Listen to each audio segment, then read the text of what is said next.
Good evening. So last class we have seen about root canal treatment, isn't it? Symptoms variki paathom illaya. So today we are going to start from the treatment. So root canal treatment. So first of all you should know what is mean by tooth decay. So tooth decay அப்படிங்கிறதுனா தமிழ்ல சொல்லணும்னா பல் சொத்தையாகிறது தான் நம்ம root decay அப்படினு சொல்றோம். Tooth decay. ஓகேவா? So அப்ப அந்த tooth decayல வந்துட்டு எதனால எல்லாம் வந்துட்டு இந்த பல் சொத்தையாகுதுன்னு பார்த்தோம். நிறைய germsனால வரலாம். Sometimes வந்துட்டு it is maybe due to நம்ம சாப்பிடக்கூடிய ஃபுட் எதனா அந்த பல்ல தங்கி இருந்தது அப்படின்னா அதனால கூட அந்த பல் வந்துட்டு என்ன ஆகலாம் கெட்டு போறதுக்கு சான்சஸ் இருக்கு. சோ அப்ப அதுக்கு நிறைய ட்ரீட்மெண்ட் எல்லாம் இருக்கு. ஃபர்ஸ்ட் நம்ம ஸ்டார்டிங்ல என்ன பார்த்தோம், அந்த பல்லையே ரிமூவ் பண்ணிடுவாங்க. இல்லாட்டியும் அது எந்த இடத்துல வந்துட்டு அஃபெக்ட் ஆச்சோ அந்த பல்பை மட்டும் எடுத்துட்டு அங்க சிமெண்டிங் மெட்டீரியல் அது மாதிரி ஏதாவது வச்சு ரீப்ளேஸ் பண்ணிடுவாங்க. சோ இப்ப வந்துட்டு one of the best effective method என்னன்னு சொல்லி பார்த்தோம் அப்படின்னா ப்ரொசீஜர்ஸ் எல்லாம் வந்துட்டு கம்மி பண்ணிட்டு சம் ஆஃப் தி இன்ஸ்ட்ருமெண்ட்ஸ் சில இன்ஸ்ட்ருமெண்ட்ஸ் யூஸ் பண்ணி அந்த பல்லுல இருக்கக்கூடிய அந்த சொத்தையை வந்துட்டு ரிமூவ் பண்றாங்க. அதர்வைஸ் அந்த டூத்தை எக்ஸ்ட்ராக்ட் பண்ணிட்டு வேற ஒரு நியூ டீத்தை வந்துட்டு ரீப்ளேஸ் பண்ற மாதிரி தான் இப்ப இருக்கக்கூடிய அட்வான்டேஜஸ் இருக்கு. So one of the method வந்துட்டு பார்த்தோம் அப்படின்னா எக்ஸ்டென்சிவ், இதுல வந்துட்டு காஸ்ட் ரொம்ப கிடையாது அண்ட் ஆல்சோ வந்துட்டு சிம்பிளர் ப்ரொசீஜர். என்ன பண்ணுவாங்க அப்படின்னு பார்த்தோம்னா ஃபர்ஸ்ட் எந்த டீத் வந்துட்டு அஃபெக்ட் ஆயிருக்கோ அந்த டீத்ல வந்துட்டு ஸ்பெஷல் இன்ஸ்ட்ருமெண்ட் யூஸ் பண்ணி எந்த இடத்துல டீகே ஆயிருக்கோ அதை கிளீன் பண்ணுவாங்க ஃபர்ஸ்ட். சோ ஆஃப்டர் கிளீனிங் அந்த இடத்துல வந்துட்டு அந்த பார்ட்ல வந்துட்டு ஃபர்தரா அந்த பாக்டீரியா எதுவும் வந்துட்டு உள்ள என்டர் ஆகாத மாதிரி சம் டெம்பரவரியா ஒரு ரிலீஃப் இருக்கிறதுக்காக ஸ்டெரிலிட்டி மெயின்டைன் பண்ணுவாங்க. சோ அந்த பல்லுல அதுக்கப்புறம் இன்ஃபெக்ஷன் வராம இருந்தது அப்படின்னா சோ ஆஸ் அ லாஸ்ட் கடைசி ஸ்டெப் என்ன பண்ணுவாங்க அப்படின்னு சொல்லி பார்த்தோம்னா ஜிங்க் இல்லாட்டி bismuth oxides, that is nothing but Gutta பெர்ஷா resin அப்படின்ற அந்த ரெசினை வந்துட்டு ரீப்ளேஸ் பண்ணிட்டு அந்த பல்ல வந்துட்டு ஆஸ் யூஷுவல் நார்மல் கண்டிஷன் மாதிரி நல்ல ஒரு பல்ல மாத்திரலாம். சோ இதான் வந்துட்டு one of the effective method. So இதுக்கு ஒரு பெஸ்ட் மெத்தட் வந்துட்டு ஒரு வீடியோ மூலமா இங்க கொடுத்திருக்காங்க. Let us see that one. So இந்த இதுக்கு பேர் வந்துட்டு செல்ஃப் அட்ஜஸ்டிங் ஃபைல் அப்படின்ட்டு அந்த இன்ஸ்ட்ருமெண்ட் வந்து யூஸ் பண்ணி எப்படி அந்த பல்லுல இருக்கக்கூடிய சொத்தையை வந்துட்டு ரிமூவ் பண்ணிட்டு ரெக்டிஃபை பண்றாங்க அப்படின்னு பார்க்கலாம். சோ இந்த டெக்னிக்ல பார்த்தோம் அப்படின்னா it is a complex and time consumption அந்த மாதிரி எதுவுமே கிடையாது. ஈஸியரா சிம்பிளர் மெத்தட் தான். என்ன பண்ணுவாங்க அப்படின்னா எந்த டீத் இன்ஃபெக்ட் ஆயிருக்கோ அந்த டீத்ல வந்துட்டு ஸ்பெஷல் இன்ஸ்ட்ருமெண்ட் யூஸ் பண்ணி என்ன பண்றாங்க ஃபர்ஸ்ட் அந்த ட்ரில் பண்றாங்க. சோ ட்ரில் அப்படின்னா ஒரு ஹோல். அந்த ஹோல் பண்ணும்போது என்ன ஆகும் அப்படின்னா அந்த திங்ஸ் எதெல்லாம் அந்த பல்லு உள்ள வந்துட்டு பிரசன்ட் ஆயிருந்த பாக்டீரியாவா இருக்கலாம் இல்ல நம்ம சாப்பிடக்கூடிய ஃபுட் பார்ட்டிகல்ஸ் அந்த மாதிரி இருக்கிறது எல்லாத்தையும் ரிமூவ் பண்றாங்க first. It is removing as well as ஷேப்பிங்கும் கொடுக்குது, ரிமூவ் பண்றாங்க. So it handles all phases of canal shaping. அந்த root canal இருக்கு இல்லையா அதை ஷேப்பிங் பண்ணலாம் அண்ட் ஆல்சோ கிளீன் பண்ணலாம் அதுல எதுவும் இல்லாத மாதிரி. சோ அந்த ப்ரொசீஜருக்கு பேர் என்ன சொல்றாங்க, SAF, அதாவது செல்ஃப் அட்ஜஸ்டிங் ஃபைல் அந்த ப்ரொசீஜருக்கு நேம். சோ இது வந்து one of the advance technique. இன்ஃபெக்டடான டூத் அந்த இன்ஃபெக்டடான டீத்ல பார்த்தோம் அப்படின்னா ஃபர்ஸ்ட் என்ன பண்றாங்க அந்த இன்ஸ்ட்ருமெண்ட் யூஸ் பண்ணி எந்த இடத்துல இன்ஃபெக்ட் ஆயிருக்கோ அங்க இருக்கக்கூடிய எல்லாத்தையும் என்ன பண்றாங்க ரிமூவ் பண்றாங்க. So that is cleaning process. Clean பண்ணும்போது as well as டிஸ்இன்ஃபெக்டன்ட் அங்க ஆட் பண்ணும்போது அந்த இடமே ஃபுல்லா என்ன ஆயிருது எந்த ஒரு டிசீஸ் காஸ் பண்ணாத மாதிரி ஸ்டெரைல் கண்டிஷனுக்கு வந்துரும். சோ இதான் அந்த இன்ஸ்ட்ருமெண்ட், அந்த நைஃப் மாதிரி இருக்கு இல்லையா இந்த இன்ஸ்ட்ருமெண்ட் யூஸ் பண்ணி தான் அந்த பல்ல வந்துட்டு ஷேப் பண்றாங்க. as well as அங்க இருக்கக்கூடிய ஜெர்ம்ஸ் எல்லாமே வந்துட்டு கிளீன் ஆயிரும்.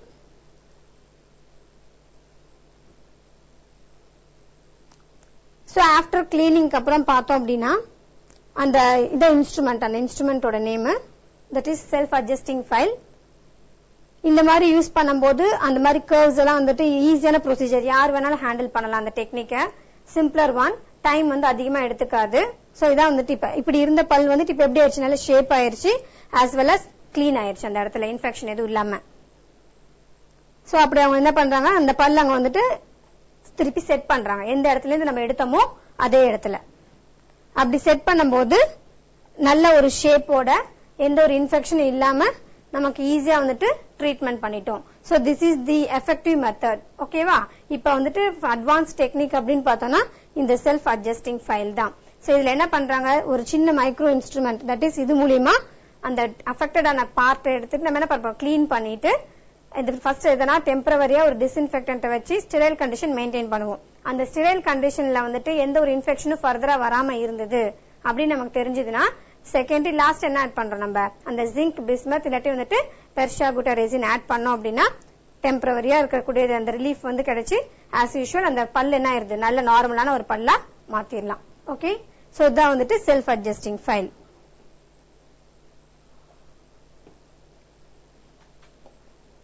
So next பார்த்தோம் அப்படினா first நம்ம பார்த்த infection என்னது tooth decay. Next we are going to see about peptic ulcer. So ulcer அப்படினா என்ன புண்ணு, அதுதான் நம்ம ulcer அப்படிமோ. இப்போ இந்த ulcer வந்துட்டு ஸ்டொமக்ல இருந்தது அப்படினா stomach ulcer அப்படிமோ. Otherwise if it is present in intestine, நம்மளுடைய small intestine இருக்கு இல்லையா, அதுல இருக்கக்கூடிய first part duodenum. அந்த duodenumல வந்துட்டு infection வந்துச்சு அப்படினா gastric ulcer அப்படிம்பாங்க. அதே ஸ்டொமக்ல வந்துச்சு அப்படினா it is called as stomach ulcer. இந்த ulcer எப்படி எல்லாம் வரலாம் அப்படினு பார்த்தோம் அப்படினா ரெண்டு மெத்தட்ல வரலாம். One is due to bacteria. So எந்த பாக்டீரியானால வரும் அப்படினு பார்த்தோம்னா Helicobacter pylori. So this is the organism which causes ulcer in human beings. அதே மாதிரி sometimes எதனால வரலாம் அப்படினா smoking habits இருக்கு இல்லையா, smoking, alcohol drink பண்றாங்க இல்லையா, அந்த பர்சன்ஸ்க்கெல்லாம் கூட வந்துட்டு ஈஸியா உங்க குடல் வந்துட்டு அஃபெக்ட் ஆயிரும். நம்ம குடல்ல வரக்கூடிய புண்ணை தான் நம்ம என்னன்னு சொல்றோம் அல்சர் அப்படின்றோம். நம்ம ஸ்டொமக்ல ஆல்ரெடி வந்துட்டு என்ன ஆசிட் இருக்கு, HCl இருக்கு. சோ அப்ப அந்த HCl வந்து நம்ம நார்மலா என்ன சொல்லுவாங்க, கரெக்டா டைமுக்கு டைம் சாப்பிடல அப்படின்னா என்ன ஆகுதும்பாங்க, வயிறு புண்ணாயிரும், அல்சர் வந்துரும் அப்படின்னு சொல்லி கேள்விப்பட்டிருக்கீங்களா? சோ ஏன் இப்படி சொல்றாங்க அப்படின்னா நம்ம கரெக்டா அந்த ஃபுட் அந்த பர்டிகுலர் டைம்ல சாப்பிடல அப்படின்னா நமக்கு தெரியும் நம்மளுடைய பாடியிலயும் மைக்ரோ ஆர்கனிசம்ஸ் எல்லாம் பிரசன்ட் ஆயிருக்கு. சோ அப்ப என்ன ஆகும், நம்ம கரெக்டா அந்த நார்மலா சாப்பிடுற டைம்ல இந்த HCl வந்துட்டு செக்ரீட் ஆக ஆரம்பிக்கும் ஸ்டொமக்ல. அது அப்படியே எரிச்சல் ஏற்படுத்தும் நம்ம பாடியில. ஆஸ் a ரிசல்ட் அந்த குடல்ல வந்துட்டு என்ன ஆகும், எந்த ஒரு பார்ட்டா இருந்தாலுமே it is lined with mucus membrane, ஒரு மெம்பரேனால கவர் ஆயிருக்கு. அப்படியே அந்த குடல்ல வந்துட்டு அரிக்க ஆரம்பிச்சிடும். சோ அந்த அரிச்சல் அரிக்கிறது இல்லையா, அதுதான் நம்ம என்னன்னு சொல்றோம் அல்சர் அப்படின்னு. அது நமக்கு ஆஸ் a ரிசல்ட் என்ன ஆகும், புண்ணா மாறிடுது. நம்மளால சரியா சாப்பிட முடியாது, ஸ்டொமக்ல பெயின் இருக்கலாம், இல்லாட்டி இந்த குடல்ல ஏதாவது வலி ஏற்படலாம். சோ இந்த மாதிரி எல்லாம் இருந்ததுன்னா அது எதோட சிம்டம்ஸ் சொல்றாங்க, பெப்டிக் அல்சர். சோ இந்த அல்சர்ல ரெண்டு டைப் இருக்கு. ஒன்னு வந்துட்டு டியோடினல், இன்னொன்னு வந்துட்டு கேஸ்ட்ரிக். சோ டியோடினல் அப்படிங்கிறது வந்துட்டு ஸ்மால் இன்டெஸ்டைன்ல வந்துட்டு அல்சர் வந்துச்சுன்னா டியோடினல் அல்சர். அதே வந்துட்டு ஸ்டொமக்ல ஏற்பட்டுச்சுன்னா அதுக்கு பேர் என்ன சொல்றோம், கேஸ்ட்ரிக் அல்சர். மெயினா யாருக்கு வந்துட்டு ரொம்ப அஃபெக்ட் ஆகுவாங்கன்னு பார்த்தோம்னா இந்த ஃபர்ஸ்ட் இது வந்துட்டு 25 to 40 இயர்ஸ் இருக்கவங்களுக்கு வந்துட்டு கேஸ்ட்ரிக் அல்சர் வரலாம். சாரி, இது duodenal ulcer.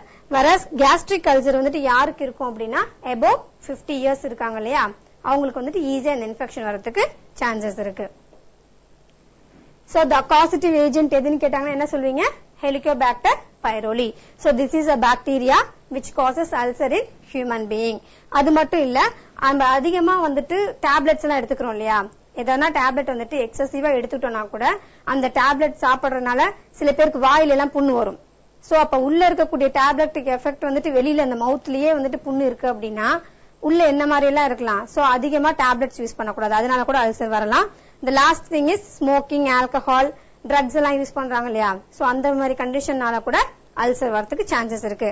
So how we can rectify this அப்படின்னு பார்த்தோம்னா அந்த ஹேபிட்ஸ்ல இருந்து அவங்கள என்ன பண்ணணும், நம்ம வித்ட்ரா பண்ணணும். ஆல்கஹால் சாப்பிடாத மாதிரி, ஸ்மோக்கிங் பண்ணாத மாதிரி பண்ணலாம். அந்த மாதிரிலாம் செய்யும் போது இந்த இன்ஃபெக்ஷன் வராம we can prevent.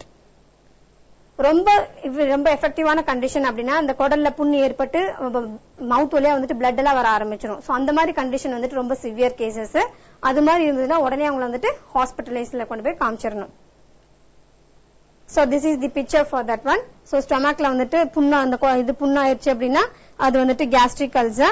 அதே வந்துட்டு ஸ்டொமக்கு அடுத்தது என்ன இருக்கு, இன்டெஸ்டைன். ஸ்மால் இன்டெஸ்டைன்ல ஃபர்ஸ்ட் பார்ட் என்னது, டியோடினம். அந்த டியோடினம்ல அல்சர் வந்துச்சு அப்படின்னா that thing we call is as duodenal ulcer. Do you understand? Okay. Next one, hernia. So first வந்துட்டு tooth decay, பல் சொத்தை பத்தி பார்த்தோம். அடுத்தது வந்துட்டு அல்சர். அல்சர் அப்படிங்கன்னா குடல்ல ஏற்படக்கூடிய புண். அடுத்தது வந்துட்டு hernia. So what is mean by hernia? குடல் இறக்கம். சில பேர் ரொம்ப ஓவர் வெயிட்டா இருந்தாங்க அப்படின்னா அந்த பர்சன் வந்துட்டு சடனா எதனா ஒரு பல்கான ஒர்க் பண்ணும்போது என்ன ஆயிரும், அவங்களுக்கு சடனா அவங்க பெண்ட் ஆகும்போது அந்த மாதிரி டைம்ல அவங்க அப்டமன்ல வந்துட்டு அப்படியே குடல் ஒரு பக்கமா வந்துட்டு சரியறது. சோ குடல் இறக்கம். ஓகேவா, அந்த இன்டெஸ்டைன்ல வந்துட்டு சம் பார்ட் வந்து என்ன ஆயிருமா, மேபி அது எந்த 3 பார்ட்ல இருக்கு. இதுல டைப்ஸ் பார்த்தோம்னா 3 டைப் இருக்கு. எதனா ஒரு விதமா என்ன ஆயிரும், குடல் இறங்கிடுறது. சோ மோஸ்டா வந்துட்டு இந்த குடல் இறக்கம் அப்படிங்கிறது யாருக்கு வரும்னு பார்த்தோம்னா லேடிஸ கம்பேர் பண்றதை விட ஹியூமன் பீயிங்ல வந்துட்டு மேனுக்கு தான் அதிகமா வரும். ஏன் அப்படின்னா அவங்க தான் நல்ல வெயிட்டான ஒர்க் எல்லாம் செய்யறாங்க. ரொம்ப அதிகமான பல்கான வெயிட் எல்லாம் ஒரு இடத்துல இந்த இடத்துக்கு தூக்கும் போது சடனா பெண்ட் ஆகும் போது அந்த மாதிரி கண்டிஷன்ல எல்லாம் இந்த மாதிரி குடல் இறக்கம் ஏற்படுறதுக்கு சான்சஸ் இருக்கு. சோ எப்ப இந்த குடல் இறக்கம் ஏற்படும் அப்படின்னு பார்த்தோம்னா, வீக்கான நம்ம அப்டமன் இருக்கு இல்லையா, சோ அந்த பார்ட்ல இருக்கக்கூடிய அந்த மசில்ஸ் எல்லாம் வந்துட்டு ரொம்ப வீக்கா இருந்தது அப்படின்னா, சடனா நம்ம பெண்ட் பண்ணும்போது சின்ஸ் இட் இஸ் வீக், அது அப்படியே ரப்சர் ஆயிரும். அந்த இடம் அப்படியே வந்துட்டு விரிவடைந்து அந்த குடல் அப்படியே அந்த ஒரு பக்கமா இறங்கிருது. சோ அப்படி அந்த ஒரு பக்கமா இறங்கும் போது நம்ம சாப்பிடக்கூடிய ஃபுட்ல இருக்கக்கூடிய அந்த ஃபேட் கண்டென்ட் எல்லாம் அந்த குடல்ல அப்படியே சேர்ந்து சேர்ந்து சேர்ந்து ஒரு பல்ஜா இருக்கும் பாக்குறதுக்கு அவங்களுக்கு, அப்படியே அந்த அப்டமனுக்கு கீழே.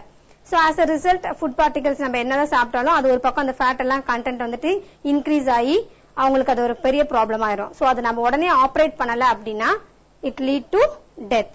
சோ அதான் ஹெர்னியா. சோ ஹெர்னியாங்கிறது நத்திங் பட் என்ன சொல்றாங்க, வீக்கர் ரீஜன் வந்துட்டு இந்த அப்டமன், நம்ம அப்டமன்ல எந்த போர்ஷன்ஸ் எல்லாம் ரொம்ப வீக்கா இருக்கோ அது வந்து ரப்சர் ஆயிருது. ரப்சர் ஆயிருதுன்னா விரிவடைந்து அந்த குடல் என்ன ஆயிருது, ஒரு பக்கமா இறங்கிடுறது.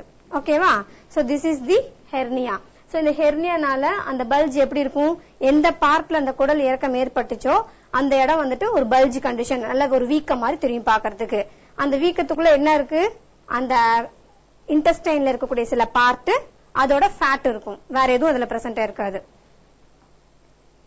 சோ ஹெர்னியால பார்த்தோம் அப்படின்னா மொத்தம் வந்துட்டு 3 டைப் இருக்கு.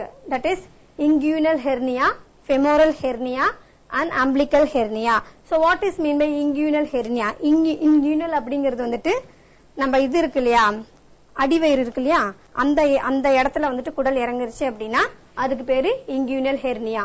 ஃபெமோரல் அப்படிங்கிறது வந்துட்டு என்ன பார்ட், தை ரீஜியன், தொடை இருக்கு இல்லையா, அந்த தொடைக்கிட்ட குடல் வந்துட்டு இறக்கம் ஏற்பட்டுச்சு அப்படின்னா அது வந்துட்டு ஃபெமோரல் ஹெர்னியா. அதே அம்பிளிக்கல் ஹெர்னியா அப்படின்னா நியூ பார்ன் பேபிஸ்ல பார்த்தோம் அப்படின்னா கொப்புள் இருக்கு இல்லையா, அந்த இடத்துல வந்துட்டு குடல் இறக்கம் ஏற்படும். So these are the 3 types of hernia. So ஹெர்னியால மொத்தம் 3 டைப் இருக்கு. இது அடி வயிறுல ஏற்படுறது. அதே வந்துட்டு ஃபெமோரல் ஹெர்னியா அப்படிங்கிறது வந்துட்டு தொடை பகுதி இருக்குல்ல, தை ரீஜியன், அந்த இடத்துக்கும் அப்டமனுக்கு நடுவுல வந்துட்டு குடல் இறக்கம் ஏற்பட்டுச்சுன்னா அதுக்கு பேரு ஃபெமோரல். அதே வந்துட்டு அம்பிளிக்கல் ஹெர்னியா அப்படிங்கிறது வந்துட்டு நியூ பார்ன் பேபில அவங்களுடைய கொப்புள் இருக்கு இல்லையா, அதுல வந்துட்டு ஹெர்னியா வருது. So these are all the different types of hernia.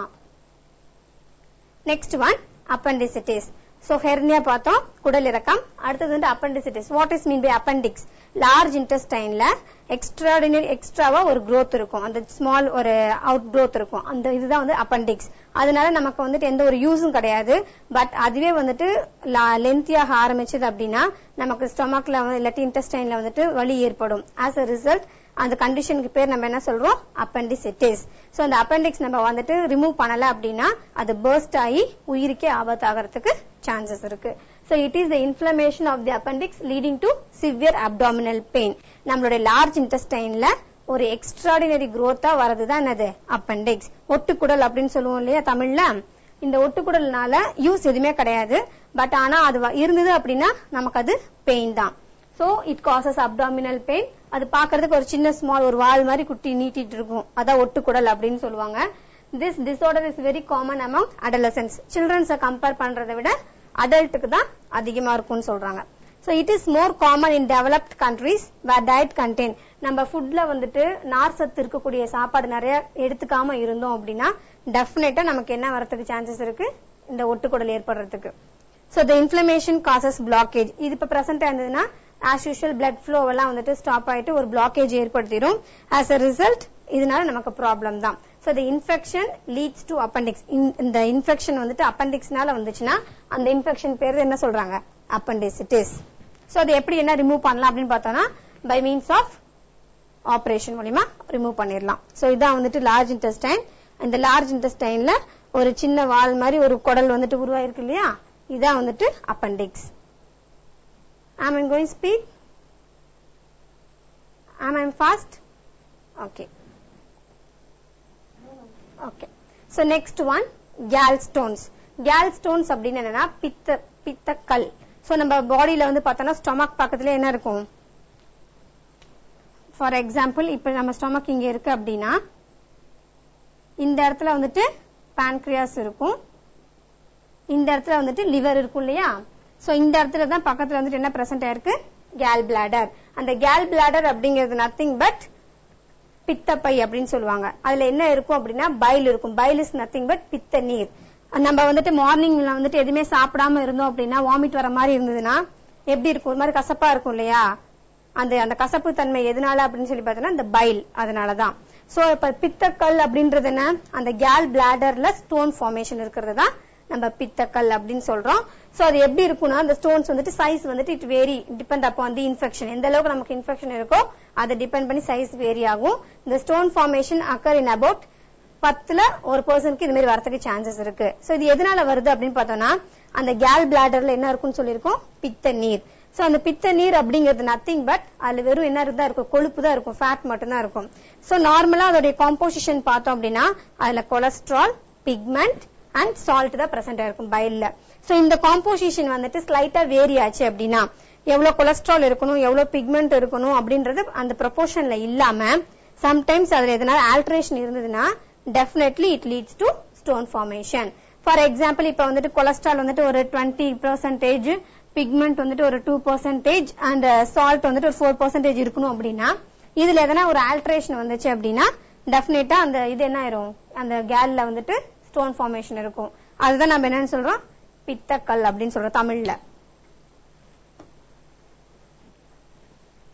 So இப்ப இது எப்படி நம்ம ரிமூவ் பண்ணலாம் அப்படின்னு பார்த்தோம்னா the stones are mostly formed due to எதனால இது ஃபார்ம் ஆகுது, கொலஸ்ட்ரால்னால தான். there is no obvious reason for such a formation. இப்ப இது வரைக்கும் எந்த ரீசனால அது ஃபார்ம் ஆகுதுன்னு தெரியல. ஜஸ்ட் என்ன சொல்லிட்டாங்க, இந்த காம்போசிஷன்ல வேரியேஷன் இருந்ததுன்னா இட் அக்கர்ஸ் அப்படின்னாச்சு. so however obesity is a risk factor. But ஆனா என்ன ஒரு சான்ஸ் சொல்லிருக்காங்க, if the person is obese, ரொம்ப குண்டா இருந்தாங்க, பல்ஜ்டா இருந்தாங்க அப்படின்னா அந்த பீப்புளுக்கு டெஃபினட்டா இந்த ஸ்டோன் ஃபார்மேஷன் வரதுக்கு சான்சஸ் இருக்கு. So in severe complicated situation it may block the bile duct and cause jaundice. இதுவே ரொம்ப சிவியரா ஆயிருச்சு அப்படின்னா நமக்கு மஞ்சக்காமலை வரதுக்கு கூட சான்சஸ் இருக்கு. So this is about gallstone.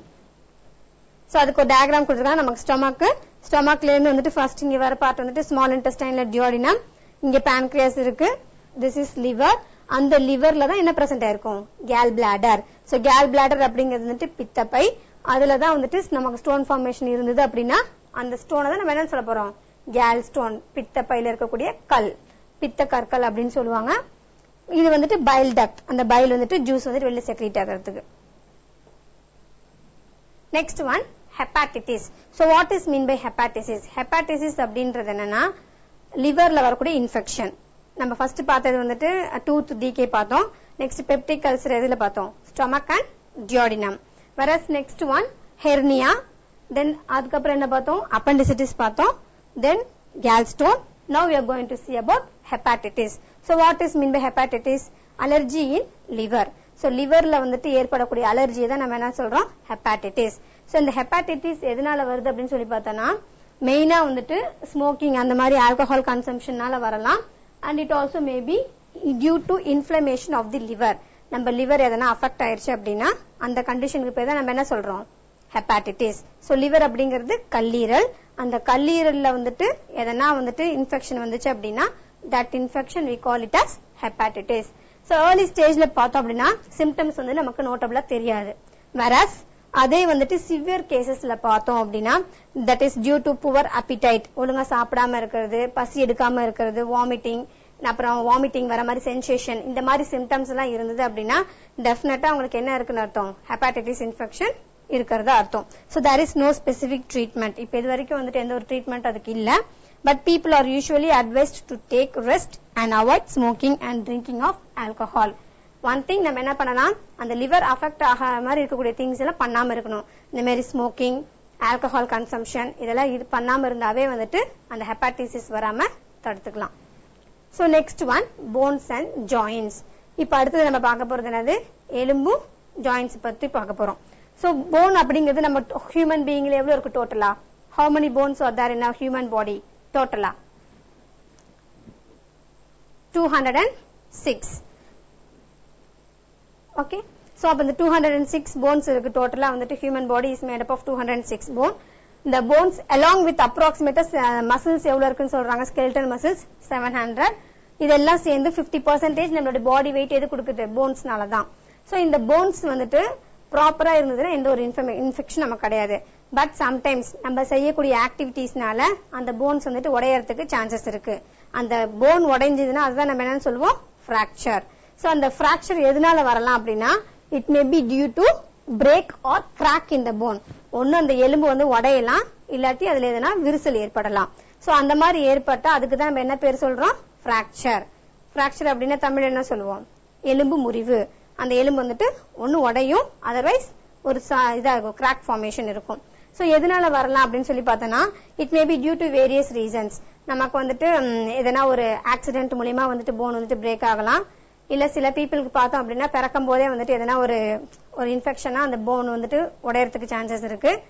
Sometimes வந்துட்டு it may be due to congenital, ஒருத்தர்கிட்ட இருந்து இன்னொருத்தர்கிட்ட வந்துட்டு அடிக்கும் போது சண்டை போடும் போது அந்த மாதிரினால கூட போன் எல்லாம் உடையறதுக்கு சான்சஸ் இருக்கு. சோ டைப்ஸ் அப்படின்னு பார்த்தோம்னா there are various types. The first one is green stick fracture. green stick fracture அப்படிங்கிறது யாருக்கு ஏற்படக்கூடிய fracture பார்த்தோம்னா ஸ்மால் சில்ட்ரனுக்கு. சோ குழந்தைங்களுக்கு வரக்கூடிய fracture நம்ம என்னன்னு சொல்றோம்? green stick fracture. இந்த fractureல பார்த்தோம்னா யங் போன்ஸ், குழந்தைங்களோட எலும்பெல்லாம் எப்படி இருக்கும்? ரொம்ப வந்துட்டு சாஃப்டா இருக்கனால ஈஸியா பிரேக் ஆகிறதுக்கு சான்சஸ் இருக்கு. அதுக்கு தமிழ்ல என்ன சொல்லுவோம்னு பார்த்தோம்னா பச்சை கொம்பு முறிவு. சோ green stick fracture அப்படின்னா பச்சை அந்த என்ன சொல்லுவாங்க, அந்த குழந்தை பிறந்து கொஞ்ச நாள்ல இருக்கும் போது அதோட போன்ஸ் எல்லாம் எப்படிதான் இருக்கும்? ரொம்ப சாஃப்டா இருக்கும், அதனால ஈஸியா பிரேக் பண்ணிடலாம். சோ அதனால பச்சை கொம்பு முறிவு அப்படின்னு சொல்றாங்க. This fracture breaks is incomplete, leaving one side of the cortex intact. இந்த எலும்பு வந்துட்டு முறிவு ஏற்பட்டுச்சுன்னா ஏதோ ஒரு சைடுல இருக்கும், another endல இருக்காது. So this is the picture for that. Second one, closed fracture. சில டைம் நமக்கு எலும்பு முறிவு ஏற்பட்டுச்சு அப்படின்னா அந்த போன்ல இருந்து எந்த ஒரு கிளாட்டோ பிளட்டோ வெளியில தெரியாது. அது மாதிரி உள்ளேயே இருந்துச்சு இந்த கிளாட், பிளட் கிளாட் வெளியில நமக்கு தெரியல அப்படின்னா that thing we call it as closed fracture. So a closed fracture is a one where hematoma does not communicate with the outside. அந்த blood வந்துட்டு கிளாட் ஆகிறது நமக்கு வெளியில தெரியாது, அதனால closed அப்படின்னு சொல்றோம். இந்த பிக்சர் பாருங்க, இதுல இங்க எலும்பு வந்துட்டு இந்த இடம் உடைஞ்சிருக்கு, பட் ஆனா since it is in contact, அந்த கான்டாக்ட்ல இருக்க மாதிரியே தெரியறதுனால நமக்கு அது உடைஞ்ச மாதிரி தெரியல, அதனால அதுக்கு பேர் என்ன சொல்றோம்? closed fracture. இங்க blood clot வந்துட்டு நமக்கு வெளியில வந்துட்டு விசிபிளா இருக்காது. whereas இந்த கண்டிஷன்ல பார்த்தோம் அப்படின்னா இந்த போன் வந்துட்டு break ஆயிருக்கிறது it is visible to our eyes. as a result அந்த போன் பிரேக்கேஜ் ஆன இடத்துல இருந்து blood வந்து லாஸ் ஆகும். சோ அதை வச்சு நம்ம என்ன சொல்றோம்? Open fracture. சோ ஓபன் fractureல வந்துட்டு the fracture hematoma communicates with the outside. அந்த blood வந்துட்டு clot ஆகிறது வெளியில நமக்கு தெரியும். and therefore இது வந்து ரொம்ப சிவியர். இந்த மாதிரி கண்டிஷன் ஏற்பட்டுச்சுன்னா டெஃபினட்டா ஹாஸ்பிடலுக்கு உடனே அவங்க கூட்டிட்டு போயிடணும். Next one, pathological fracture. Sometimes வந்துட்டு பார்த்தோம்னா நமக்கு எதாவது இன்ஃபெக்ஷன் வந்திருக்கலாம், பாக்டீரியானால ஸ்டெஃபிலோகாக்கஸ் இன்ஃபெக்ஷன், இல்ல சில பேருக்கு டிபி இருந்திருக்கலாம். சோ அந்த மாதிரி ஒரு இன்ஃபெக்ஷன் வந்திருக்கும் போது அந்த இன்ஃபெக்ஷனுடைய செகண்டரி ரோலா ஒரு போன் வந்துட்டு டேமேஜ் ஆச்சு அப்படின்னா அந்த கண்டிஷன் நம்ம என்னன்னு சொல்றோம்? pathological fracture. So what is mean by pathological fracture? If we have any infection, for example ஒரு பர்சனுக்கு வந்துட்டு டிபி இருக்கு, that is tuberculosis, காசநோய் இருக்கு, அவங்க பாக்குறதுக்கு என்ன ரொம்ப சுவாசிக்க முடியாது, அவங்களால அப்படியே மூச்சு விட ரொம்ப கஷ்டப்படுவாங்க, அவங்களுடைய போன்ஸ் எல்லாம் பார்த்தோம்னா ரொம்ப வீக்கா இருக்கும். சோ அந்த மாதிரி ஏற்கனவே ஒரு இன்ஃபெக்ஷன் இருந்து அந்த பர்சனுக்கு அந்த போன் டேமேஜ் ஆச்சு அப்படின்னா அந்த மாதிரி வரக்கூடிய ஃபிராக்சருக்கு பேர் என்ன சொல்றோம்? pathological fracture. So it may be due to hyperparathyroidism. So thyroid அப்படிங்கிறது வந்துட்டு என்ன, இந்த நமக்கு கழுத்து பகுதியில வந்துட்டு ஒரு பார்ட் இருக்கும், அதான் வந்துட்டு தைராய்டு. அது செக்ரீட் பண்ணக்கூடிய ஹார்மோன் வந்துட்டு தைராக்சின். அதே மாதிரி தைராய்டுக்கு மேல அதோட ஹெட்ல இருக்கக்கூடிய ரீஜன் வந்துட்டு பாராதைராய்டுன்னு ஒரு பார்ட் இருக்கு. இப்ப எந்த பர்சனுக்காவது பாராதைராய்டிசம் இருந்துச்சு அப்படின்னா டெஃபினட்டா அவங்களுக்கு அந்த போன்ஸ் பிரேக் ஆகிறதுக்கு சான்சஸ் இருக்கு. Last one, stress fracture. Stress fracture அப்படின்னா ஒரு போனுக்கு வந்துட்டு நம்ம எகெயின் அண்ட் எகெயின் ஒரு அழுத்தம் அதே இடத்துல ஏற்பட்டுட்டே இருந்தது அப்படின்னா that thing we call it as stress. Stress அப்படின்னு தமிழ்ல அழுத்தம். ஒரு வேலை நம்ம செய்யறோம், அந்த போனுக்கு அந்த வேலையை திருப்பி எகெயின் அண்ட் எகெயின் கொடுத்துட்டே இருந்தோம்னா அந்த அழுத்தத்தினாலேயே அந்த போன் என்ன ஆக ஆரம்பிக்கும்? வீக் ஆகும். அதுக்கப்புறம் வீக் ஆனதுக்கு அப்புறம் இன் பிட்வீன் டைம்ல வந்துட்டு பிரேக் ஆகிறதுக்கு சான்சஸ் இருக்கு. So it is a fracture occurring at a site in the bone due to repeated minor stresses. ஒரே இடத்துல அந்த போனுக்கு எகெயின் அண்ட் எகெயின் நம்ம ஸ்ட்ரெஸ் கொடுத்துட்டே இருந்தோம்னா அது மூலியமா வரக்கூடிய ஃபிராக்சர் பேர் என்ன சொல்றாங்க? Stress fracture. So these are all the different types of fracture. ஒரு எலும்பு முறியறது அப்படிங்கிறது வந்துட்டு காமன், பட் ஆனா அதுல செவரல் டைப்ஸ் சொல்லிருக்காங்க. ஃபர்ஸ்ட் ஒன் என்ன சொன்னாங்க?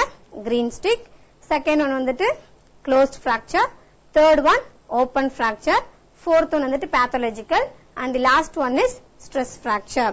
green stick யாருக்கு மெயினா இருக்கும்னு சொல்லிருக்கோம்? green stick fracture young children. Very good. Whereas open closed la pathona closed அப்படினா blood clot வெளியில visible இருக்காது. Whereas open la வந்துட்டு blood clot visible இருக்கும். Fourth one, pathological fracture அப்படிங்கிறது என்னது? எதனா ஒரு infection நமக்கு இருந்ததுனா as a result of that infection our bone get fractured. Last one, due to stress. Have you got any doubt up to this? Okay, shall we move to next topic? So the last one is birth fracture. So what is mean by birth fracture? While the child is giving birth, அந்த குழந்தை பிறக்கும் போது அந்த பிறக்கிற டைம்ல அந்த குழந்தைக்கு வந்துட்டு எதனா வந்துட்டு போன்ஸ் வந்துட்டு டேமேஜ் ஆச்சு அப்படின்னா that thing we call it as birth fracture. So these are all the different types of fracture. இப்ப fractureனா என்னன்னு பார்த்தோம். How it is occur, mechanism எப்படி இந்த fracture வந்துட்டு occur ஆகுது அப்படி. For example, ஒரு பர்சன் வந்துட்டு என்ன பண்றாங்க, ஒரு கோகனட் ட்ரீல இருந்து கீழே விழுந்துட்டாங்க அப்படின்னா அவங்களுக்கு டைரக்டா வந்துட்டு போன்ஸ்ல எஃபெக்ட் இருக்கலாம். சம்டைம்ஸ் அந்த டைரக்ட் எஃபெக்ட் கூட இன்டைரக்டா சில பாதிப்புகள் ஏற்படலாம். அவங்க போன் வந்துட்டு உடையிறது நார்மல், அந்த போன் மட்டும் உடையாம அவங்களுடைய ஸ்பைனல் கார்டு இல்ல பிரெயின் அந்த மாதிரி எதனா அஃபெக்ட் ஆச்சு அப்படின்னா அதெல்லாம் இன்டைரக்ட் ஃபிராக்சர். சோ இங்க என்ன சொல்றாங்க, a fracture can be caused either by direct violence or indirect violence. டைரக்டா நேரடியாவே வந்துட்டு அந்த போன் வந்துட்டு பாதிப்படையலாம், சம்டைம்ஸ் இன்டைரக்டாவும் இருக்கலாம். So the indirect violence fracture is one of the transmitted to the bone away from the site. Indirect அப்படிங்கிறது அந்த phone எந்த இடத்துல இருக்கோ அதுல இருந்து தள்ளி இன்ஃபெக்ஷன் ஏற்படும். whereas directனா அந்த போன்லயே இன்ஃபெக்ஷன் வருது. So torsion produces spiral or oblique fracture. It is important to understand the mechanism of fracture as it helps in deciding the maneuvers for reducing future damage. So further அந்த damage எல்லாம் நம்ம தடுக்கிறதுக்காக தான் என்ன சொல்றாங்க, first we should know whether that fracture is due to direct violence or indirect violence. So when இது இங்க சொல்லிருக்காங்க ஒரு எக்ஸாம்பிள், ஒரு மனுஷன் என்ன பண்றான், கோகனட் ட்ரீல இருந்து கீழே விழுகுறான். அப்ப விழுகும் போது அவனுக்கு ரெண்டு இடத்துல fracture ஏற்படுது. ஒன்னு வந்துட்டு அவனோட போன்ல, இன்னொன்னு வந்துட்டு அவனுடைய spinal கார்ட்ல. So the fracture of the bone is caused by direct violence. அவன் விழுந்தனால ஏற்பட்ட அடி என்னது, வலி வந்துட்டு போன் உடையிறது, அது டைரக்ட் வயலன்ஸ். ஆனா அந்த போன் மட்டும் உடையாம கூடவே எக்ஸ்ட்ராவா அவனுடைய ஸ்பைனல் கார்டு அஃபெக்ட் ஆயிருக்கு இல்லையா, சோ அது என்னது இன்டைரக்ட் வயலன்ஸ். சோ ஒரு பிராக்சர் வர்றதுக்கு காரணம் டைரக்டாவும் வரலாம், சம்டைம்ஸ் இன்டைரக்டாவும் வரலாம். இப்ப அந்த பிராக்சர் ஏற்பட்டுருச்சு. அப்ப அந்த பிராக்சர் நம்ம எப்படி வந்துட்டு ரெக்கவர் பண்றது அப்படின்னு பார்த்தோம்னா there are 3 methods of recovery. First one என்னன்னு பார்த்தோம்னா inflammatory phase, second one reparative phase and the last one is remodeling phase அப்படின்ட்டு மொத்தம் 3 ஃபேஸ்ல நம்மளுடைய ஃபிராக்சர் வந்துட்டு ரெக்டிஃபை பண்றோம். சோ ஃபர்ஸ்ட் ஃபேஸ் அப்படின்னு பார்த்தோம்னா இன்ஃப்ளமேட்டரி ஃபேஸ். நமக்கு அந்த இன்ஃப்ளமேஷன் தட் இஸ் வீக்கம் ஏற்படும். ஃபர்ஸ்ட் ஒருத்தருக்கு ஃபிராக்சர் இருக்கு அப்படின்னா எடுத்தோடனே ஃபர்ஸ்ட் நடக்கக்கூடிய திங் என்னது, அவங்களுக்கு எந்த இடத்துல அடிபட்டதோ அந்த இடம் என்ன ஆகும், அப்படியே ஸ்வெல்லிங் ஆயிரும், வீங்கிரும். அதான் அதோடைய ஃபர்ஸ்ட் கண்டிஷன். சோ நம்ம வீக்கம் ஏற்பட்டோன்னு என்ன பண்ணுவோம், அவங்கள அந்த பர்சனை கூட்டிட்டு ஹாஸ்பிட்டல் போறோம். சோ அங்க ஹாஸ்பிட்டல்ல போனா அவங்களுக்கு என்ன பண்ணுவாங்க, அந்த பிராக்சர் எந்த இடத்துல ஏற்பட்டுச்சோ அவங்களுக்கு வந்துட்டு மாவு கட்டோ இல்லாட்டி வந்துட்டு பேண்டேட் வந்துட்டு போடுவாங்க. சோ அந்த கண்டிஷன்ல என்ன ஆகும் அப்படின்னா அந்த போன் எந்த இடத்துல பிராக்சர் ஆச்சோ அந்த இடத்துல வந்துட்டு ஒரு கேலஸ் ஃபார்மேஷன் இருக்கும். So what is mean by callus formation, ரெண்டு போனுக்கு இடையில எந்த ஒரு கான்டாக்டுமே இல்லாம இருக்கும். ஆஸ் அ ரிசல்ட் அந்த நம்ம மாவு கட்டு போடுறோம் இல்லையா, அந்த டைம்ல ஒரு கேலஸ், ஒரு டிஷ்யூ growth இருக்கும். அந்த டிஷ்யூ தான் அந்த உடைஞ்ச ரெண்டு போனையும் வந்துட்டு என்ன பண்ண போகுது, ஜாயின் பண்ண போகுது.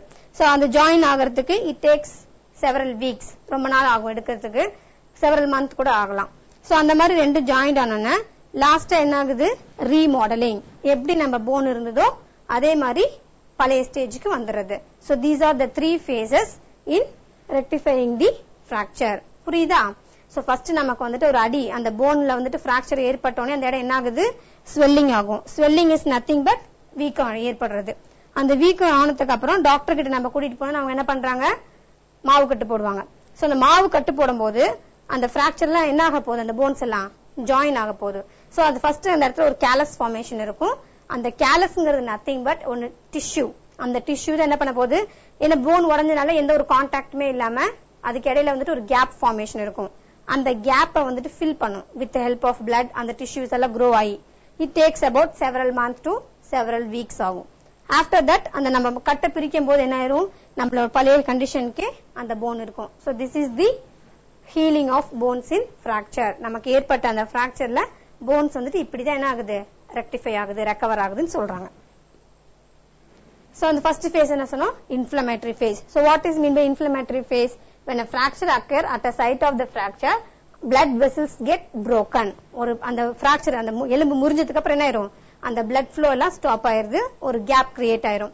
So this blood clot to form a hematoma. So நம்ம சொல்லிருக்கோம் what is mean by hematoma, blood வந்துட்டு clot ஆகுது இல்லையா, அந்த கண்டிஷனுக்கு பேர் தான் hematoma. This process takes place in 1 to 2 days. நமக்கு எலும்பு உடைஞ்ச ஒரு 2 நாள்ல வந்துட்டு இந்த blood clot ஆயிருது. So the soft tissue of this region undergo inflammation. அந்த டிஷ்யூனால தான் நமக்கு என்ன ஆகுது, அடிப்பட்ட இடம் வந்துட்டு வீக்கம் ஏற்படும். சோ அதனால தான் இந்த ஃபேஸ்க்கு பேரு inflammatory phase. Next, reparative phase. So what is mean by reparative phase? A stage of callus is formed. ஒரு டிஷ்யூ வந்து ஃபார்ம் ஆகும். அந்த டிஷ்யூ என்ன பண்ணுது, 2 போன் உடைஞ்சது இல்லையா, அதுக்கு இடையில வந்துட்டு ஒரு கேப் இருக்கிறத ஃபில் பண்ணாது and establishes contact between ends of the fractured bone. எந்த 2 எலும்பு உடைஞ்சதோ அதுக்கு இடையில அந்த டிஷ்யூ வந்துட்டு கம்பைன் பண்றதுக்கு ஹெல்ப் பண்ணும். So it takes place for about several weeks to month, ரொம்ப நாளைக்கு எடுத்துக்கும். So the last one is remodeling phase. So remodeling phaseல அந்த callus என்ன பண்ணிருச்சு, 2 உடைஞ்ச எலும்பி வந்துட்டு ஜாயின் பண்ணிருச்சு. The site of the fracture undergo remodeling. Already பழைய எப்படி இருந்தோ அந்த எலும்பு அது மாதிரி நியூவா வந்துட்டு ஃபார்ம் ஆயிரும். As a result, the muscles and weight bearing stresses and deformity எல்லாமே கரெக்ட் ஆயிட்டு மோல்ட் ஆயிரும். So what is mean by molding? பழையபடி இருந்தது வந்துட்டு திரும்பி வந்துட்டு ரீமாடலிங் ஆகுது. So this remodeling takes place about 1 year. அந்த போன் வந்துட்டு கரெக்டா பழைய பொசிஷனுக்கு பழைய கண்டிஷனுக்கு வரதுக்கு it takes several years. ஓகேவா? இதுல எதனா டவுட் இருக்கா? No. Okay. So next one, physiotherapy and rehabilitation. So சில பேருக்கு வந்துட்டு என்னதான் அந்த போன் வந்துட்டு மாவு கட்டு போட்டு சரியாகலைன்னா கூட அவங்க டாக்டர் என்ன சொல்லுவாங்க, பிசியோதெரப்பி ஃபாலோ பண்ண சொல்லுவாங்க, சம் எக்ஸசைஸ் ஃபாலோ பண்ண சொல்லுவாங்க. அந்த மாதிரி செய்யும் போது அவங்க அந்த நார்மலா கண்டிஷனுக்கு ரிட்டர்ன் வரதுக்கு சான்சஸ் இருக்கு. So physiotherapy is a therapeutic exercise to make the limbs work normally. பழையபடி அந்த லிம்ஸ் எல்லாம் வந்துட்டு நார்மலா ஒர்க் ஆகிறதுக்கு அந்த எக்ஸசைஸ் எல்லாம் ஃபாலோ பண்ண சொல்லுவாங்க. Therapeutic exercises is carried out by யார் இதை நம்ம கொடுப்பாங்க, physiotherapist under the supervision of orthopedic surgeon. Phone சம்பந்தப்பட்ட டாக்டர்ஸ் வந்துட்டு என்ன ரெக்கமெண்ட் பண்றாங்களோ அந்த மாதிரி எக்ஸசைஸ் எல்லாம் நம்ம ஃபாலோ பண்ணோம் அப்படின்னா எந்த எலும்பு வந்துட்டு உடைஞ்சதோ அது ப்ராப்பரா பழைய கண்டிஷன்லயே நமக்கு வந்துட்டு ஒர்க் ஆகிறதுக்கு சான்சஸ் இருக்கு. The common problem at the end of the fracture treatment is wasting of muscles and stiffness of joint. ஒரே ஒரு ப்ராப்ளம் என்ன, அந்த போன் உடையும் போது மசில்ஸ் எல்லாம் வந்துட்டு சம் வேஸ்டேஜ் இருக்கும் and also jointலாம் வந்துட்டு stiffness இல்லாம போயிடும். So these 2 problems can be rectified by physiotherapy by gradual exercise. அந்த பிரச்சனையை நம்ம எப்படி சரி பண்ணலாம், இந்த மாதிரி physiotherapy ஃபாலோ பண்ணும்போது we can rectify it. Next one, dislocation of joint. So fracture அப்படிங்கிறது எலும்பு முறிவு, அதே dislocation அப்படின்னு சொல்லி பார்த்தோம்னா எலும்பு வந்துட்டு மூட்டு நழுவுதல்னு சொல்லுவாங்க. ஒரு இடத்துல இருக்கக்கூடிய எலும்பு வந்துட்டு நார்மலா அதோட பொசிஷன் இல்லாம கொஞ்சம் விலகி இருந்தது அப்படின்னா that thing we call it as dislocation of joint. So the dislocation அப்படிங்கிறதுனா displacement of article of the bone from the joint. அது எந்த இடத்துல 2 போன் ஜாயிண்ட் ஆயிருக்கோ அதுல இருந்து கொஞ்சம் வந்துட்டு தள்ளி இருந்தது விலகி இருந்ததுன்னா அதை நம்ம சொல்லுவோம் மூட்டு விலகுதல்னு தமிழ்ல சொல்லுவாங்க.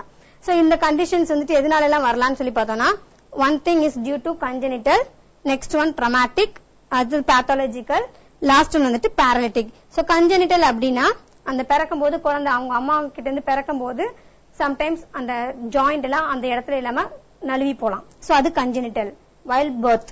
அதே traumatic அப்படின்னா due to accidents, சடனா எதனா ஒரு ஆக்சிடென்ட் ஆச்சு அப்படின்னா அவங்களோட இடுப்பு எலும்போ இல்ல ஷோல்டரோ எதனா ஒண்ணு வந்துட்டு விலகுறது வந்துட்டு traumatic. pathological அப்படின்னா எதனா ஒரு பாக்டீரியானால எதனா ஒரு இன்ஃபெக்ஷன் இருந்தது அப்படின்னா due to that infection joints அதோட பிளேஸ்ல இருந்து விலகி போலாம். Last one paralytic. paralyticனா இந்த கை கால்ல இழுக்குது இல்லையா, வாதம் வந்துருச்சுன்னு சொல்றாங்க இல்லையா அது. So these are all the conditions caused for dislocation. dislocation ஆகிறதுக்கு இதெல்லாம் chances. So first என்ன சொல்லிருக்காங்க, அந்த fetus வந்துட்டு அவங்க அம்மாவோட இதுல இருந்து யூட்ரஸ்ல இருந்து பிறக்கும் போது மேபி அதோட போன்ஸ் எதனா இருக்க இடத்துல இருந்து நழுவி இருக்கலாம். அந்த மாதிரி கண்டிஷனுக்கு பேர் நம்ம என்ன சொல்றோம், congenital. அதுக்கு இன்னொரு நேம் என்ன சொல்றாங்க, teratogenic or teratological disorder. Next one traumatic. traumatic அப்படின்னா சடனா ஆக்சிடென்ட்ஸ் மூலமா ஹிப் ஷோல்டர்ல விளையாடிட்டு இருக்கும்போது சடனா வந்துட்டு கையில வந்துட்டு எதனா ஷோல்டர்ல அடிப்படுது இல்லையா, அந்த மாதிரி நடக்கிறதெல்லாம் வந்துட்டு traumatic dislocation. Third one, pathological. So what is mean by pathological disorder? It is caused by some அந்த பர்சனுக்கு வேற எதனா டிசீஸ் இருந்திருக்கலாம், பாக்டீரியானாலயோ இல்ல வைரஸ்னாலயோ ஏதாவது இன்ஃபெக்ஷன் இருக்கும். அந்த இன்ஃபெக்ஷன் இருக்கக்கூடிய பர்சனுக்கு அந்த இன்ஃபெக்ஷனால போன்ஸ் என்ன ஆகுது, இடம் மாற்றம் ஏற்படும். தட் இஸ் கொஞ்சம் நழுவி இருக்கும். அதான் வந்துட்டு pathological disorder. Next one paralytic. paralytic அப்படிங்கிறது வந்துட்டு வாதம் வருது, கை காலெல்லாம் இழுக்குது. அந்த குழந்தை பாருங்க இங்க என்ன ஆச்சு, அந்த லிம்ஸ் வந்துட்டு paralytic அட்டாக்னால நழுவி இருக்கு. சோ இந்த மாதிரி கண்டிஷன்ஸ்னால வந்துச்சுன்னா paralytic dislocation. சோ டிஸ்லோகேஷன் அப்படிங்கிறது என்னன்னா மூட்டு நழுவுதல். பிராக்சர் அப்படிங்கிறது எலும்பு முறிவு. பிரேக் ஆச்சு அப்படின்னா அதை வந்து பிராக்சர்னு சொல்றோம். அதே போன் வந்துட்டு இருந்த இடத்துல இருந்து கொஞ்சம் விலகி இருந்தது, தள்ளி இருந்தது அப்படின்னா அது வந்துட்டு நழுவுதல், மூட்டு நழுவுதல் அப்படின்னு சொல்லுவாங்க. So this is about dislocation of joints. So next one arthritis. Arthritis அப்படிங்கிறது வந்துட்டு அந்த எலும்புல ஏற்படக்கூடிய வலி, மூட்டு வலின்னு சொல்லுவாங்க இல்லையா, அதுதான் நம்ம ஆர்த்திட்டிஸ் அப்படின்னு சொல்றோம். இந்த ஆர்த்திட்டிஸ் அப்படின்னு பார்த்தோம்னா இதுல வந்துட்டு நிறைய டைப்ஸ் இருக்கு. synovium, articular surfaces and capsule. So the etiological factors are attributed to the origin of arthritis. இந்த மாதிரி சில ஃபேக்டர்ஸ் எல்லாம் சேர்ந்துதான் இந்த மூட்டுல வந்துட்டு வலி ஏற்படுதுன்னு சொல்றாங்க. சோ இந்த வலி எதனால வருது அப்படின்னு பார்த்தோம்னா due to some factors. அந்த ஃபேக்டர்ஸ் நம்ம சாப்பிடக்கூடிய ஃபுட்டா இருக்கலாம், சம்டைம்ஸ் நம்மளுடைய கண்டிஷன், பாடி கண்டிஷன்ல இருக்கக்கூடிய இல்னஸா இருக்கலாம், and also sometimes due to diseases and metabolic abnormalities. இதுல எந்த கண்டிஷன்னால கூட நமக்கு என்ன வரலாம், மூட்டு வலி ஏற்படும். சோ இந்த ஆர்த்திட்டிஸ் பார்த்தோம்னா நிறைய டைப்ஸ் பார்த்தோம். இன்ஃபெக்டிவ் அப்படின்னா பர்சனுக்கு எதனா ஒரு இன்ஃபெக்ஷன் இருந்து அந்த இன்ஃபெக்ஷனால அவங்களோட மூட்டுல வலி ஏற்பட்டுச்சு அப்படின்னா that thing we call it as infective arthritis. For example இப்ப வந்து சொல்லிட்டு இருந்தாங்களே சிக்கன் குனியா அந்த மாதிரிலாம் வந்துட்டு இருந்தது. சோ அப்ப என்ன, ஜாயிண்ட் வந்துட்டு பெயின் இருக்கும்.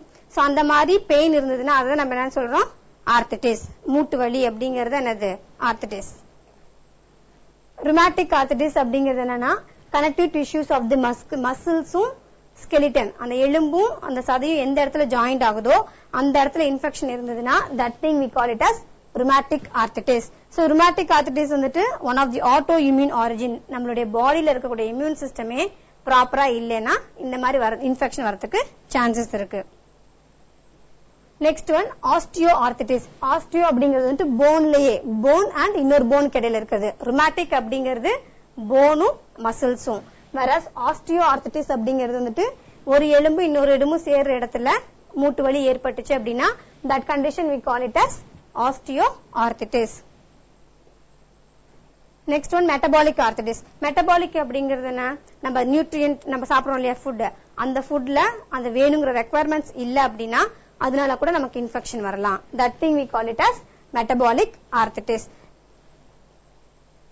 Now last one, rickets and osteomalacia. So rickets அப்படிங்கிறது என்ன, விட்டமின் டி நால நம்ம சத்து கம்மியா இருந்தது அப்படின்னா வரக்கூடிய டிசீஸ் தான் rickets and osteomalacia. rickets அப்படிங்கிறது ஸ்மால் சில்ட்ரனுக்கு வரது, whereas osteomalacia அப்படிங்கிறது அடல்ட்ஸ்ல வரக்கூடிய இன்ஃபெக்ஷன். நம்ம போன்ல வந்துட்டு இப்ப கால்சியம் மத்த மினரல்ஸ் எல்லாம் இல்லாம இருந்தது அப்படின்னா அந்த குழந்தைங்களுக்கு ஈஸியா வருது என்னது, rickets. அதே அடல்ட்டா இருந்தாங்க அப்படின்னா osteomalacia. So it is one of the nutritional rickets.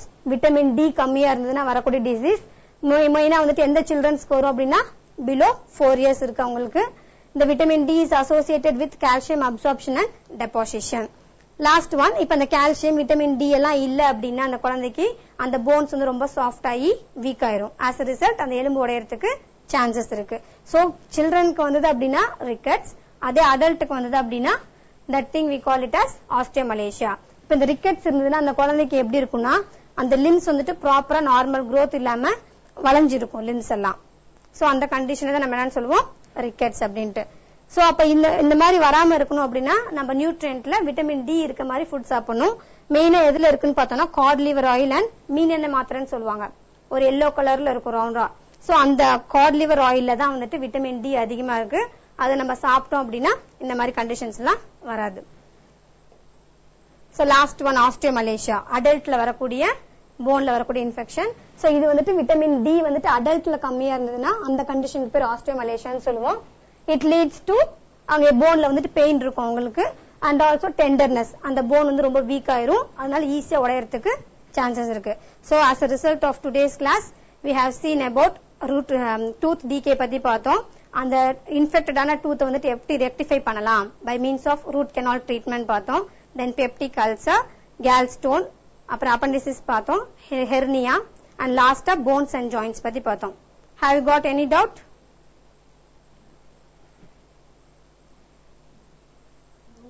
Okay. We shall see in tomorrow's class. Thank you. Thank you.